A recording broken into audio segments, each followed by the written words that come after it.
السلام عليكم ورحمة الله وبركاته. خيارتي كسو دواء السوق السامية مانتا was سبتمبر 28 labaatanka saacadda waa 8:09 New York Minneapolis 7:09 suuq waxa hogaaminaya PLL OXPR PRCB WWR marka PLL waa wuxuu kor u kacsan yahay 238% 238% volume kiisa waa 7 milyan float kiisa so far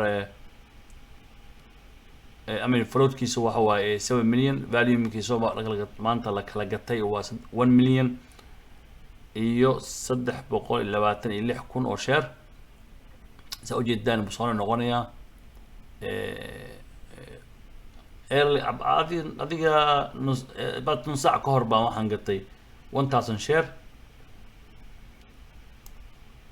1000 share baan gatay waxaan ku gatay $39 iyo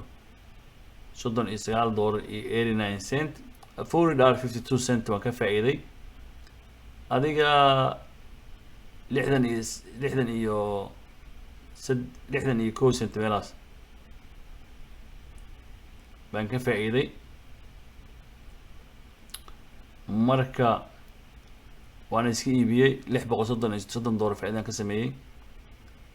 company contract ka helo waa Tesla oo soos oo maalin ah hadaan waan hubiyay marka hore anu waana qasab inaa isku hubisid mataqaanaa every wax ka soo iibsanaysid easy waa meesha ugu fiican laga hubin karo wuxuu ka shaqeysto waa Yahoo Finance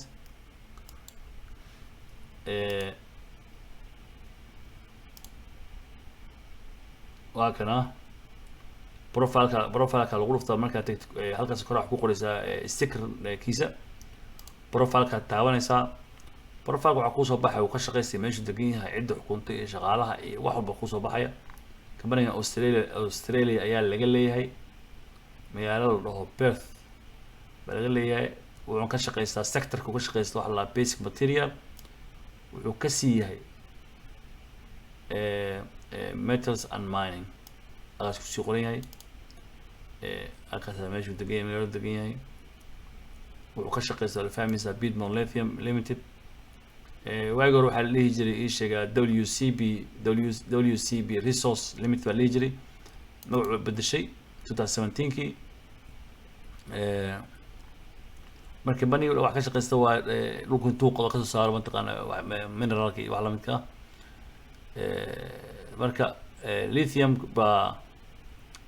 maadaama Tesla battery soo saaro batteriyaasha gawaaridiisa electric yihiin batteriyaasha lagu kaydiyo dabka aad ugu baahan yihiin naxlaqa suubiyo oo lithium ay tahay marka contract buu la galay taas baana keenaysa in uu ala share 200 kor u kaco 237%. So Friday markuu suuqu xurmay wuxuu ahaa halkaas ugu jeedaan $8.79 ayuu ahaa halkaas eeg halkaas ku qoran $8 iyo 79 haddana wuxuu marayaa halkaas eeg $34 iyo 94 cent so wax badan ma u dhaxeeya u jeedaa 879 iyo $34 faa'iido dhashay wey waana aad bay faa'iido u badan tahay laakiin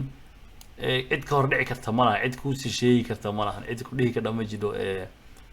waxaas baa laba maama dhici doonaan ama nimanka meesha xukuma oo CEO waxna way ogsoon yihiin dhiilasha markay soo dhacayaan iyo baramaha la leeyahay laakiin sharci baa ilaalinayo cid uu sheegi karaa ma jiro insider trader baa la maxkamad baa la xabis baa lagu galaa marka ayagana ma gadan karaan qaraabadooda uma sheegi karaan asxaabtooda uma sheegi karaan carruurtooda xataa iyo xaaskooda uma sheegi karaan marka it's a very top secret way labada dhinac qolada wax gadanaysa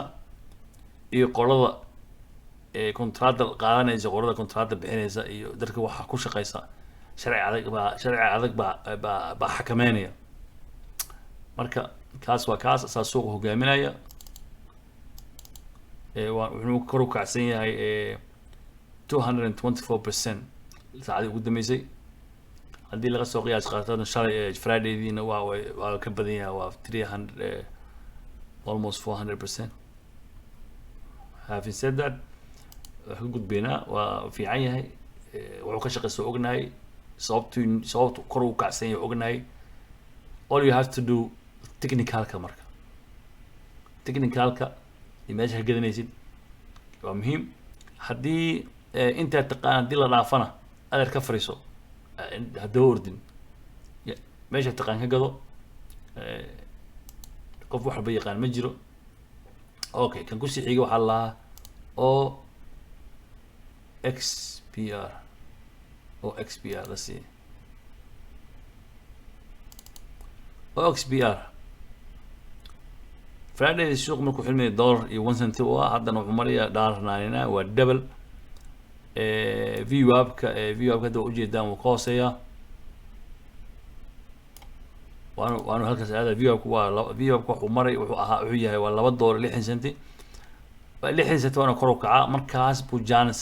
aan qaadan karaa. meesha ugu fiican aan jeclaa ka gato waaye VWAP-ka meesha aan aad iyo aad u jeclaan ka gato waaye halkaas markuu gaaro waa qasab waa gadanayaa sababta waa second leading gap waa entire marketka kan ku xiga hogaaminaya waaye saacada hadda la joogo ma aqaan wax noqon doonto markuu suuqa furmo iyo cabaar ka bacdi laakiin saacada hadda la joogo saa second ah dad ku badan isbedel badan ba dhaca oo markasta oo isbedelaan daqiiqadu isku bedelaan. laakiin scannerka ma noo shaqeynaa scannerkaas waa muhiim waa inaad haystid oo ku shaqeystid uu ka caawinaya wax walba. okay su-aasha waxa weeye OXBR dee muxuu ka shaqeystaa dee soona hubina sooma companiga OXBR wuxuu ka shaqeystaa financial service insurance and reinsurance. okay kaa waa ka gudbeynaa isku hoolimeyno waa do not buy waaye. waxaa ku sii xiga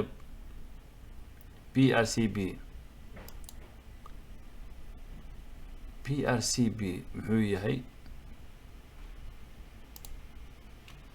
PRCB perception Allah. okay let's see profile kan tagaynaa. profile-ka waa technology wuxuu ka shaqeystaa scientific and technical instrument. okay daa fiican yahay kan. alright let's see waa quarter I think waxaan wuxuu wataa newskan earningkiisa intuu ku maqan yahay aan chartkiisa eegno waa $4.90 ku bilaabmay haddana waa $6.83 waa fiican yahay laakiin chartkiisa ma qurux badna. suuq waxaa ka dhimay furitaankiisii 1 saac qiyaastii 1 saac waa ka dhiman.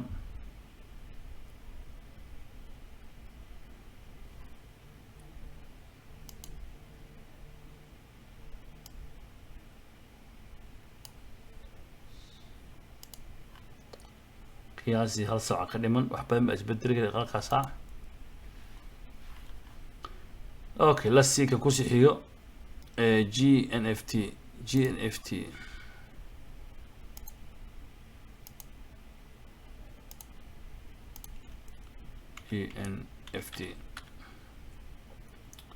muxuu ka shaqeysana ogaana waaye.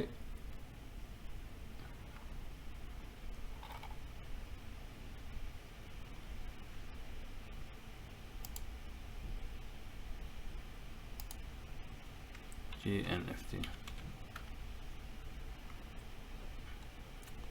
profile ku dhufo waa healthcare wuxuu ka sii yahay biotechnology. alright this is good. aan eegna marka chartkiisa ma qurux badna. shalay Friday suuqu xirmay wuxuu ahaa $3.93 haddana wuxuu marayaa $6.08 so waa fiican yahay laakiin ma qurux badna suuqana waxbaa ka dhiman taa ku degdegayeen arki doona wixii ka soo nasaxdaa. anyway waxyaalaha ugu horeeya marka waa kuwaas waaye PLL kaas OXBR ka oo la gadanayn PRCB ga GNFT ga saacad baa ka dhiman suuqa bustaadka markuu furmi lahaa waan isniinta taxadir bay u baahan tahay isniinta jimcayaasha Facebook maalinta maalmaha la aadaya ka horeysa iyo maalmaha aanta feesta laga soo noqdo afartaas maalmood kulli aan dhankayga taxadir baan suubiyaa dhankayga taxadir aan suubiyaa marka waan arki doonaa wixii markuu suuqa furmo waan idin soo wadaagi doonaa ilaa haddii kala noqdo meelaha ka gatay iyo qaabka suuq ahaa iyo si xaaladda noqotay. Assalaamu calaykum waraxmatullaahi wabarakaatuh.